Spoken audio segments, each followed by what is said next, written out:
Well, I guess ironically, the thing I did on Chief Talks is a prequel. Let's actually give the main review a chance. Although, given his really radical ignorance of how Star Wars is even made, not confident, and he just gets some things wrong, and he just lied about a few things, and that's just in the Force Awakens review. But he does that a lot in his other reviews. So there you go. But just to be fair and contextualize, this is like a scale, right? We have Anomaly Inc. and Rick Worley, who are huge partisans of the prequels, and I joined them, and they presented much valuable information. Now, they are also very partisan. They're also grifters, and Anomaly especially has really degenerated into just praising Lucas, praising Lucas, praising Lucas. And Rick Worley is even more extreme, saying, "I will not accept the goodness of Andor. I will not allow that. I will not allow that in my Star Wars." So yeah, it's just a bad situation all around. So I'd have to be fair to situate Sheev Talks sort of in between Anomaly Inc. and the really bad grifters like Mauler and Star Wars Theory. And with that said, I think that's pretty generous too, by the way. All right, let us hear him speak nonsense. Why did he leave? Why is he apparently the last Jedi when at the end of the previous trilogy set 30 years ago, he was tasked with passing on what he'd learned and restoring the Jedi Order? Well, this is not going to be a very long review of Sheev's Talk review because he, like, really doesn't even get the basics right. I mean, this is already going to get an F minus. Yoda literally said the opposite. He literally called Luke Last Jedi. You know the Last Jedi? You know the Last Jedi? Oh, I don't think Ryan Johnson understands my Star Wars. That's from Yoda. You know who appears in The Last Jedi? Yoda! It's almost like we're doing a full. Anyway, so literally, Sheep Talks got it all wrong. That is not what Yoda tasked Luke with. I mean, we'll put aside what did exactly Yoda task Luke with. I don't think we know for sure because it was all over the place. It's like, you must kill Father Vader, man. So I can't do that. Well, the universe is doomed then. Okay. So yeah, I mean, I try to be fair to everyone, but seriously, this guy's just brain dead. All right, but to be fair, Return of the Jedi is just shot through with so many contradictions, problems, and paradoxes. You're like, hey, it's you're gonna get confused by it, even if you really know what you're doing, which Sheev Talks doesn't. But let's try to maintain some coherence here. When God am I the last of the Jedi will you be? Well, I have to manipulate the audio a little bit just to be fair to the editing, because it was really soft spoken.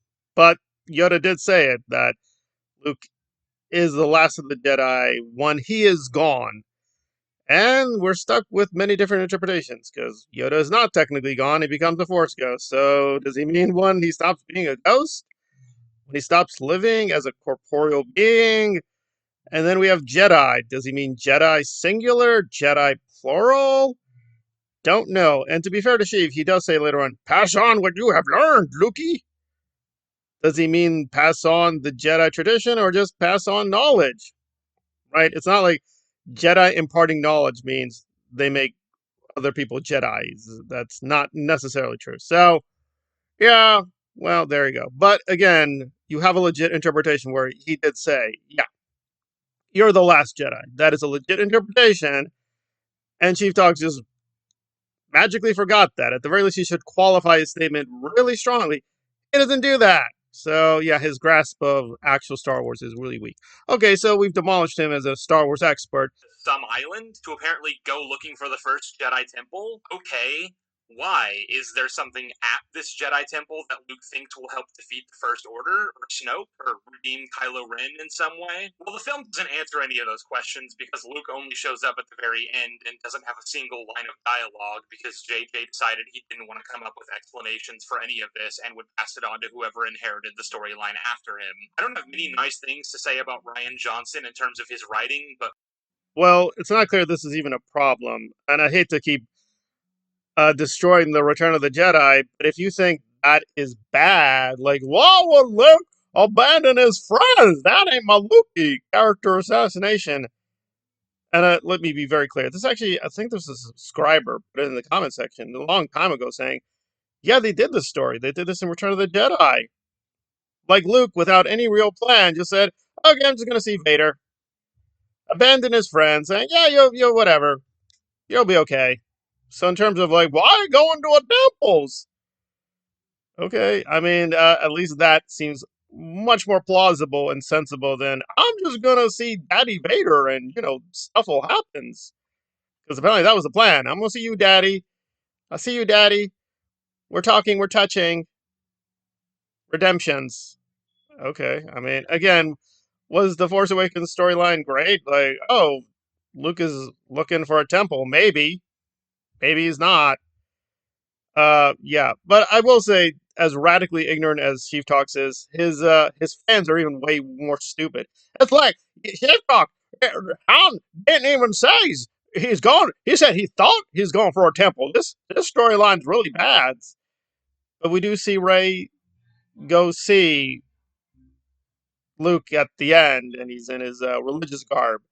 So yeah, like Han wasn't lying. That was his best guess, and it was anyway. This is just yeah. It's just like I said in the other. It's blind leading the blind, but I should probably amend to be the really stupid blind people following the really stupid blind people.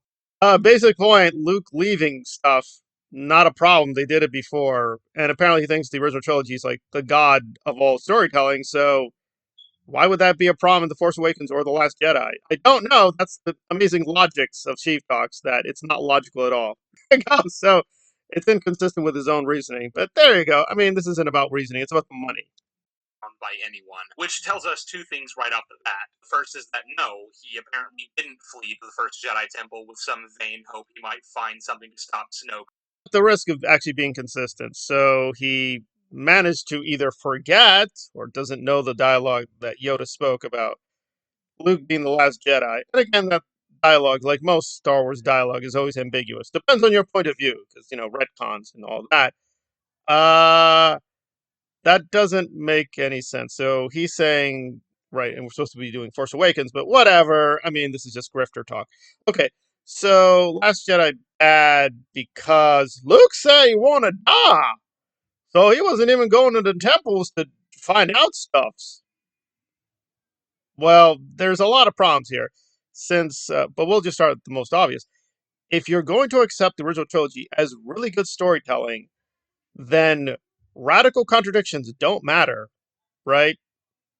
I mean, again, whether it's a good idea to treat storytelling as factual or whatever, but let's go with the Sheev Talks theory of stupidity. Okay, so from the first film, Vader is not Luke's father. That is crystal clear. But then in the second film, he is the daddy. Even though behind the scenes, yeah, even Lucas admitted, yeah, they were separate people. They were not meant to be the same person. But whatever's. Okay, fine. So it doesn't really matter. Even if The Last Jedi is filled with contradictions, who cares? Chief Talks thinks the original trilogy is okay. So if he's willing to accept the contradiction of Daddy Vader, that's not going to be a problem. So, well, I don't understand. If Luke want to kill himself, oh, if he want to die, why is he still alive? Well, maybe the characters are traumatized. Traumatized people say stupid things. But also, strictly speaking, he said he went to the island, if you actually listened, to die. He didn't say, I came here to die instantaneously. Apparently, he was just going to be there and let himself die because he was so distraught about what happened with him and Kylo. And there you go. Now, I think this isn't that hard to puzzle out. Namely, you could go anywhere to die. Why would you go to the first Jedi temple?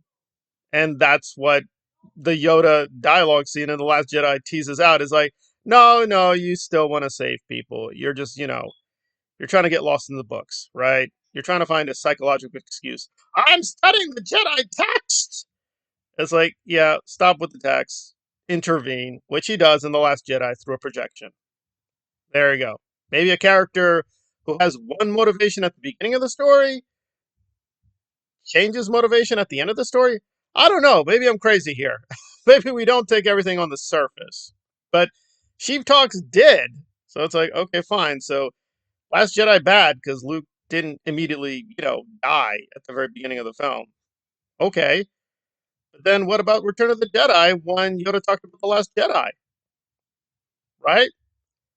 Right? Because according to Sheev Talks, no! Yoda said Lukey, you will train new Jedis. 1,000 new Jedi you shall train. That is your job. I said that. But he didn't say that in Return of the Jedi. He said the complete opposite. So which is it? Don't know. I mean, at very best, Chief Talks doesn't know what he's talking about, or he is just lying. He's radically revising history to fit his ideological agenda and make the money, like most grifters talk about Star Wars. So there you go. I would put it more, to be fair to him, he's that stupid. He doesn't seem to understand the prequels at all. Like, he just gets basic things wrong, doesn't understand any of what is going on in the prequels. So, it is what it is. And I don't think he understands what's going on with the original trilogy either.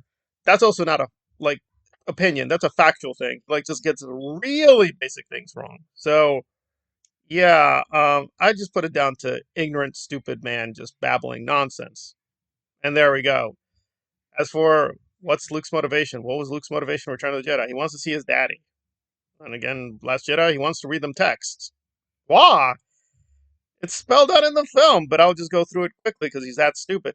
He says he wants to discover this deep Jedi knowledge. And Yoda corrects him, saying that's not really the point. He needs to help Rey and Kylo actively, not just, hey, we're going to look up stuff in a text. That's not going to help. Again, I think it was spelled out pretty clearly because, he burns the tree saying, stop staring at the text. Get going here. Right. Not not hard. In fact, if you really paid attention to Last Jedi, do real film analysis, yeah, Ryan is mocking what JJ did. He does that several times. So it's ironic that Ryan would actually agree that The Force Awakens is really awful in many ways. And I think did he do a great job repairing things? I think he did what he could. Because I was like, all right, he's on the island. Gotta do what we can. And there you go. But I think again, Sheev Talks is very naive, thinking Ryan Johnson is not aware of the problems of Force Awakens. I just don't think he cared. It's like, all right, fine. He's Island Boy. All right, we got to do stuff with this. All right, fine. Roll the camera. We'll try to do what we can with Island Boy. There you go. That's if you do real film analysis, not grifter analysis.